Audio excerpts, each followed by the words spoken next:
Hello and welcome back to the Frugal Granny channel. I'm Frugal Granny, my name's Ali. I'm a 64 and 3/4-year-old semi-retiree and I started this channel back in April, it seems ages ago now, to document what I've come to call my retirement journey. If you're new watching this channel, then you're very, very welcome, and I'm really pleased to see all my regular viewers back here again. Right, today is Monday and I am going to have a little bit of a question and answer roundup. I think there are quite a few things that have been asked in the comments of some of my recent videos that I think would probably best be dealt with face to face, so that those of you who are newer can play catch up without having to watch all of my other videos. You're very welcome to do that. I mean, amazingly, I have got a couple of people who've started at the beginning and have done the whole marathon, or have nearly finished the marathon, and hats off to you. Thank you very much for doing that. Okay, so we're going to have some question roundup today. And as I have, well, it's actually Sunday today, though you will be watching this on Monday. And as I'm in the kitchen, I thought I would answer the question about the handle on my Le Creuset casserole. So I'm actually in the middle of simmering some chicken legs for Kitty's dinners and making a lamb biryani for myself and two of my adult sons. So here is the current view of my gas hob. On the back right, I'm cooking some boiled rice for a lamb biryani. Back left, there are some chicken legs cooking for Kitty's dinners. And then in the front, there is my Le Creuset buffet casserole. And in that, I'm cooking a lamb biryani base.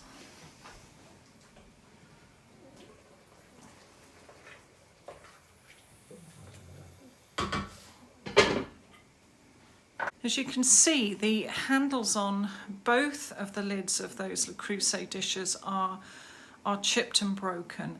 And I'm not sure if you can see it from here, but there is a major crack across the lid of the buffet casserole.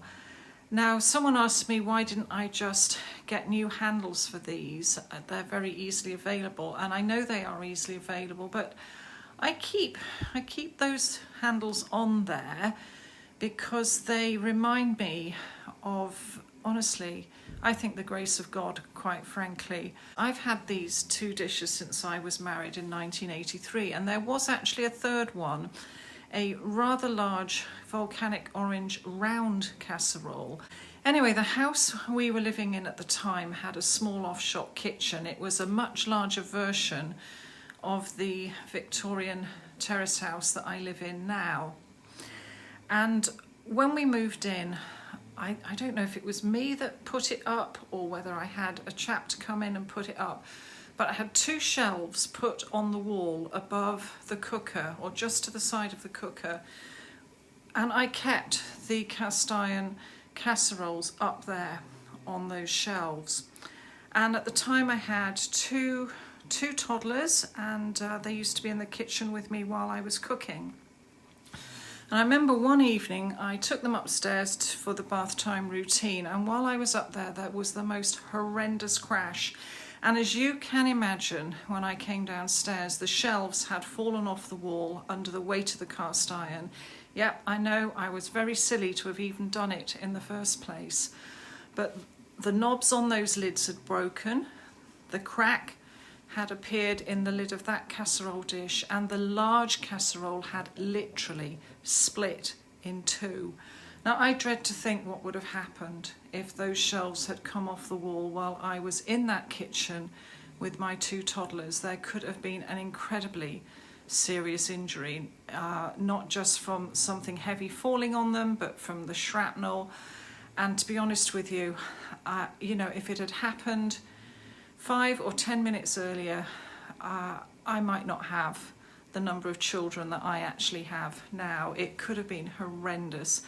And it really was by the grace of God that we escaped that awful mishap. And that's really, I think, one reason why I like to keep those damaged handles on those casserole tops because they just remind me life could have been very different.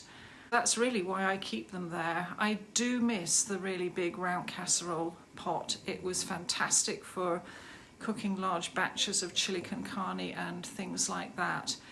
But there you go, as I always say, that's the story behind why I have broken handles on my Le Creuset casserole lids and why I'm not really in a hurry to change them. Anyway, so that's the end of that question. Let's move on to the next one. Thinking about it now, I also had the set of 5 Le Creuset volcanic orange saucepans with lids, and I think they were on those shelves as well. So it wasn't just 3 casseroles dishes that came down, it was 5 saucepans plus lids as well. But those didn't break. I cannot believe that maybe about 10 years or so later I donated those pans, but they were getting a bit too heavy for me to deal with, and I swapped them for a set of Judge stainless steel pans, and most of the stainless steel pans I use now are by Judge, and again, I'm not sponsored, that's just the brand that I used. Anyway, on to the next question.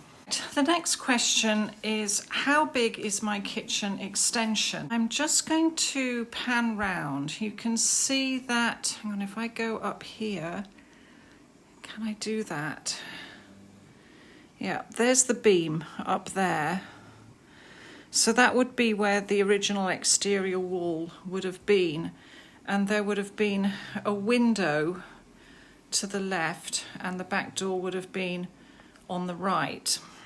Now the previous owner made this extension and they removed the door, and then they put a window in there, and where that window is now would have been the wall to the outside lavatory. So anyway, how big is my extension? I am just going to measure it for you. I do have the plans, the architectural plans for this extension, but I haven't had time to look them out, so I'm just going to do a quick measure.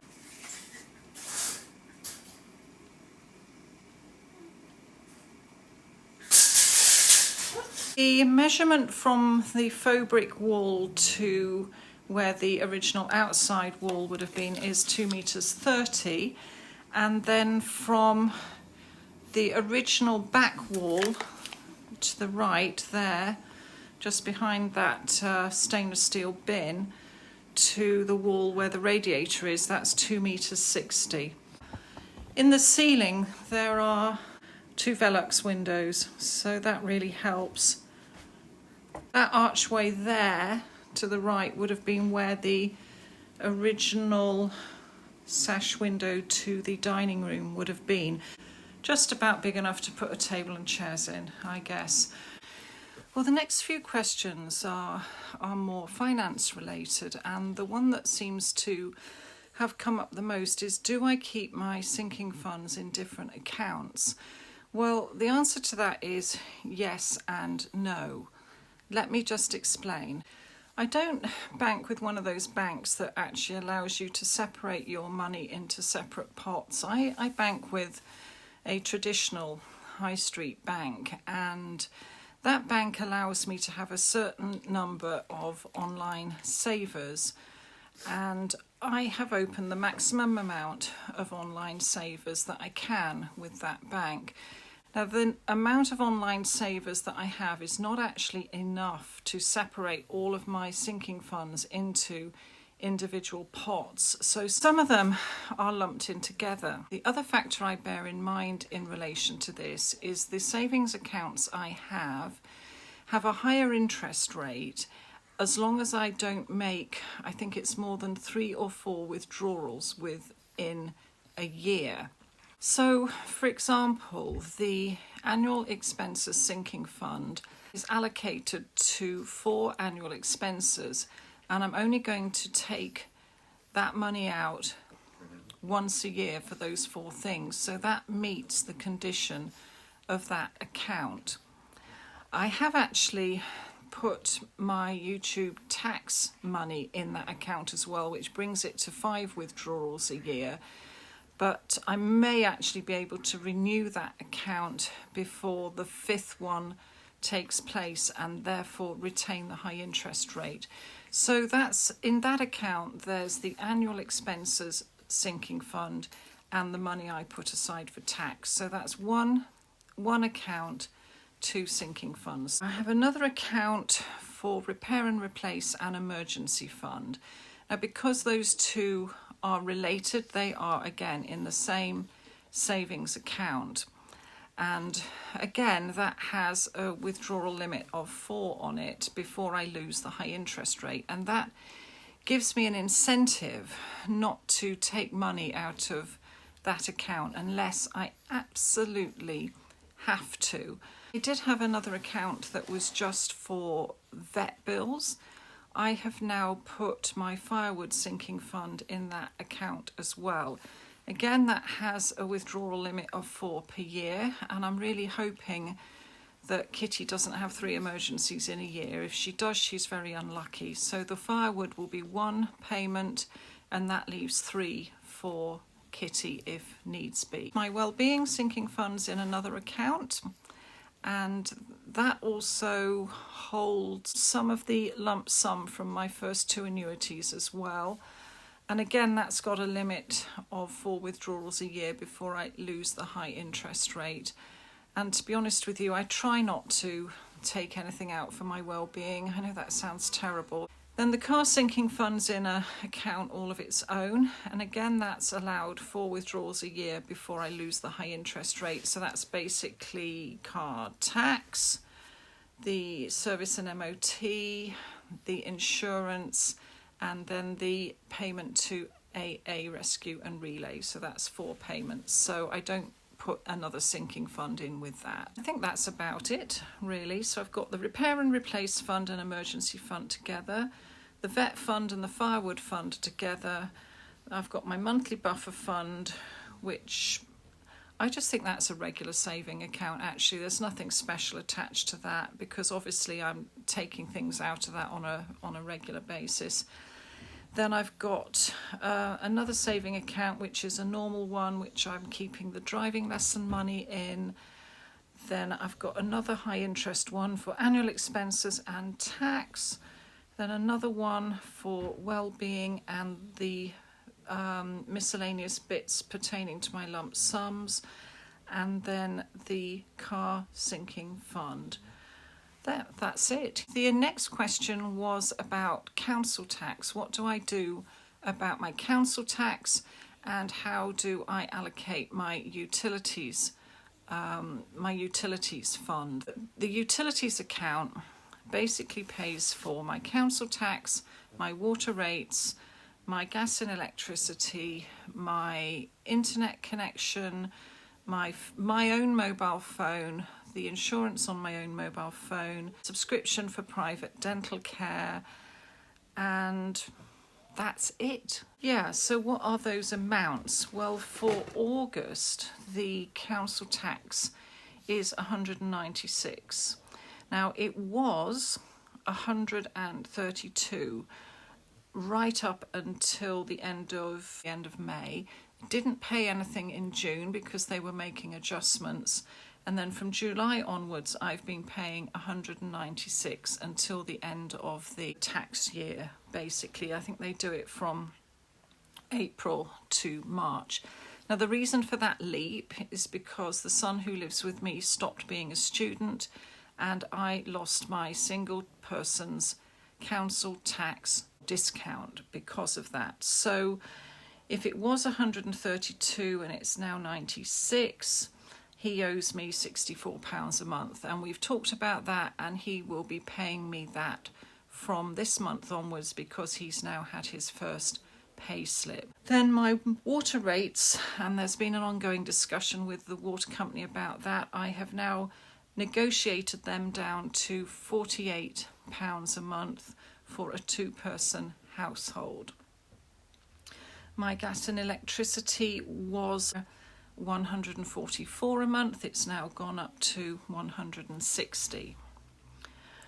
My internet connection is £49.76 a month. I don't have a TV package attached. My mobile phone is £14.94. I'm on a SIM only, and the insurance is £3. So that's £17.94 a month. Then the account fee is £4, and I also pay for my monthly private dentist subscription from this account, which is £17. Now the account fee is £4, but this particular bank account gives me cash back. I get 3% cash back on water, 2% on gas and electricity, and 1% on mobile phones, broadband, etc. So every month at the moment I'm getting about, well, last month it was £7.24. So that actually offsets the account fee and means that I was in credit in that respect by about £3.24. And I also get interest on that account. It's not terribly brilliant. Last month that was £2.34. I think I will have gained £5.58 from that account last month, which is not to be sniffed at. So I'm quite happy with that at the moment, but if the cash back on the utility direct debits ever sinks below the account fee, then I will be thinking seriously about swapping banks. Okay, another question was, what do I do about budgeting for clothes and for Christmas?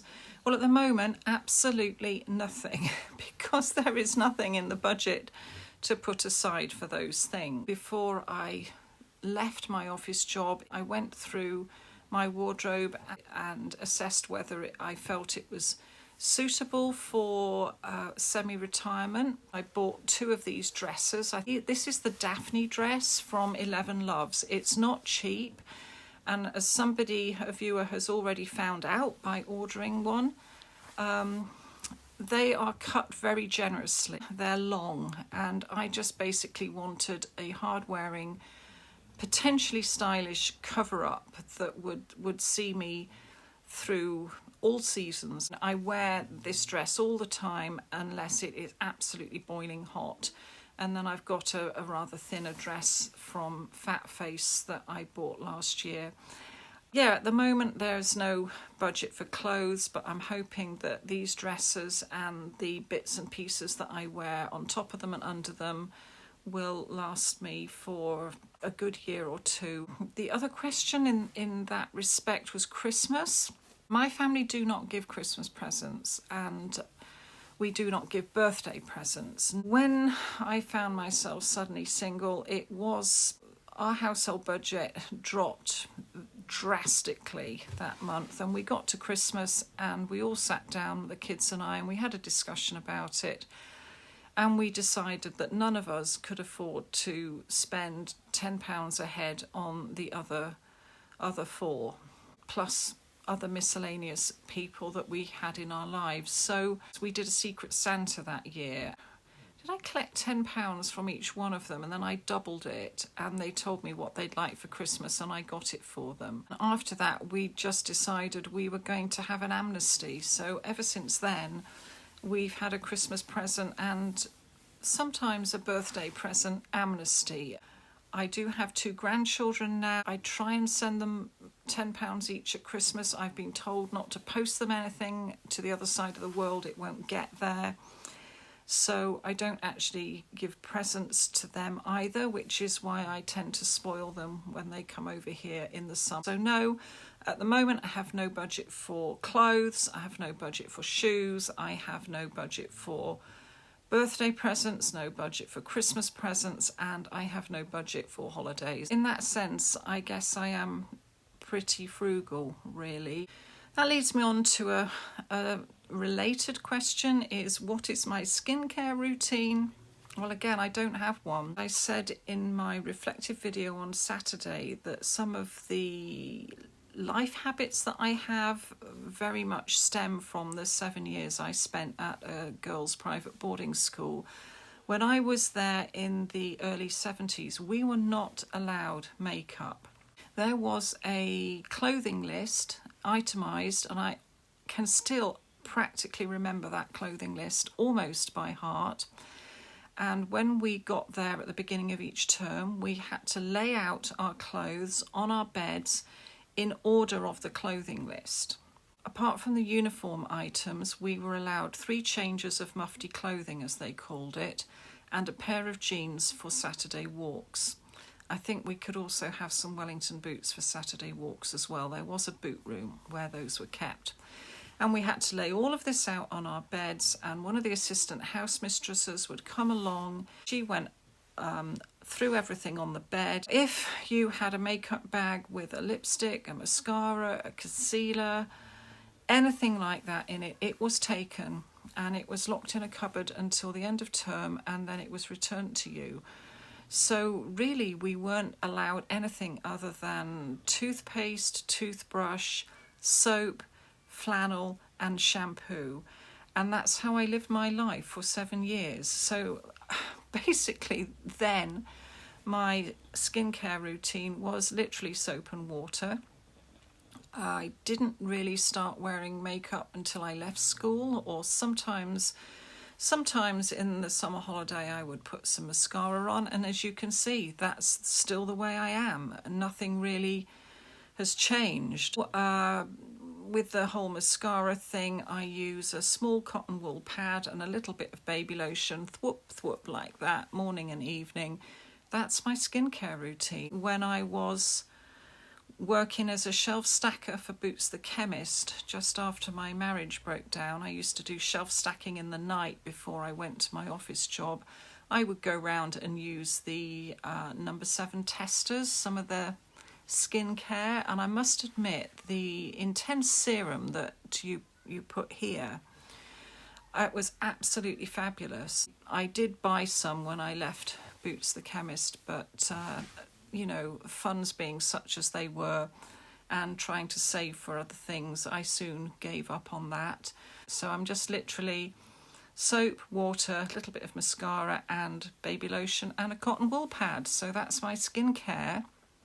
My daughter did do a full face of makeup for me once. She's really, really good at makeup, but honestly, I just felt as if I couldn't move in it. It really just is not for me. I'm a very basic person, and I think as a result of that, I probably save quite a lot of money. So, yeah, totally natural for all of my life, basically. That's just the way it is. Right, let me just see if there are any other questions. Okay, yes, the question about the work phone and the driving lessons has come up again. One viewer did say I was very rude in a recent video for insisting that I wasn't going to entertain any comments about those 2 issues, and I'm sorry if I came across as rude, but I do want to protect the privacy of my adult kids in that respect. So that's the driving lessons and the work phones. I think there was a question about how long did my mother live after she had her first major stroke. Well, she had the first stroke obviously in 1978, which I explained in my last video, and then she was at St Mary's Paddington for a good few months, a good 6 months, and I think she had some arterial replacement in her neck, I think down here, I think in one of her legs as well, because she suffered from arteriosclerosis. My uncle also died of it. He was my mother's younger brother. He had the same thing. The other 5 siblings, they're fine. So my mother's first stroke was in 1978. This is another story for another time, but we moved house from the southwest to the Midlands at the end of the summer, and she had a massive stroke during the removal.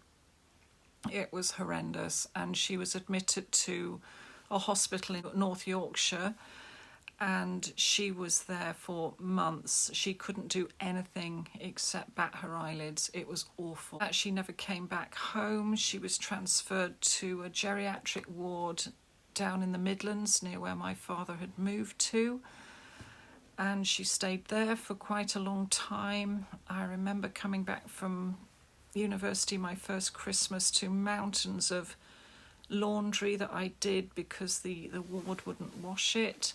After that, she was moved into a nursing home and she stayed there until she died, age 62, which was, I've worked out, summer 1990. She was an invalid for 12 years and she was 62 when she died. And I must admit, reaching 62 myself, that was quite a year, actually, to think that I've now outlived my mother. But my aunt, her younger sister, is now in her late 80s. So it's just very random and unfair how these things hit people. Okay, so I think that's probably enough questions for now. But before I go, I just wanted to say thank you very much to all the people who left comments on my self-reflective video on Saturday. I've not replied to each and every one of you because I sat and thought about it and thought if I just said thank you for your kind words to everybody, it would almost trivialise the feed, because really words are not adequate to express how I feel about some of the things that you said to me, the encouraging words, the kind words. And as I said, I've pinned a comment to the top of that feed that basically said that it was like a communal hug, and I'm so very, very grateful to you, and I just wish that my arms were big enough to hug you all back. So thank you very much for that. So please, if I've responded to you, it's because there was a question in there that I probably could respond to. But if I've not responded to you other than just to put a little heart to acknowledge the fact I've read it, then please don't take offence. I just felt that I couldn't adequately respond to that outpouring of goodwill in a fashion that did it justice. But thank you all so much. It's just been the most amazing thing sitting there reading all those comments. So thank you. Anyway, we'll be back on Thursday with Coffee and Catch Up 13. Until then, thank you so much for coming along. It's lovely to see you again. I'm afraid Kitty is where she always is, doing what Kitty does best, and that's snoring and sleeping. But she can say a quick goodbye. So here's your little kitty fix.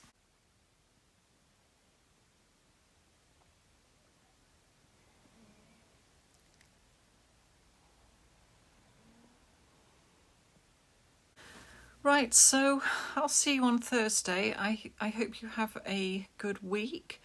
Thank you again for all of your kind words. I'm completely overwhelmed. That's been an amazing thing, really. So I'll talk to you again soon. Bye-bye now.